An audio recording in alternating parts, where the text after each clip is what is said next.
அந்த போனில் வரக்கூடிய பொய்களையும் அவதூறுகளையும் அந்த போனில் வரக்கூடிய ஆபாசங்களையும் விரசங்களையும் கட்டாயம் பார்க்க வேண்டும். பார்க்காவிட்டால் நரகத்தின் அடித்தட்டிலே போய் விழுந்து விடுவாய் என்று அல்லாஹ் சொல்வது போல இன்று போன் மாறி ஜமாத்து தொழுகையும் இரண்டாம் நிலைக்கு நம்முடைய சமுதாயத்தில் மாறிக்கொண்டிருக்கிறது என்றால் இதை நான் கோபத்தோடு பேசுகிற ஒரு பேச்சாக எடுக்காமல் அல்லாஹ்வை முன்னிலைப்படுத்தி இந்த விஷயத்தை நீங்கள் சிந்திப்பீர்களாக இருந்தால் இந்த நிலைக்கு இந்த சமுதாயம் சென்று கொண்டிருக்கிறது என்பதை புரியலாம்.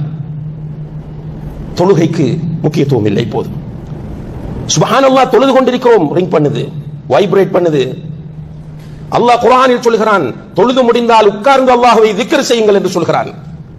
தொழுது முடிந்தால் உட்கார்ந்து அல்லாஹ்வை திக்ர் செய்யுங்கள் என்று குர்ஆனில் அல்லாஹ் சொல்கிறான்.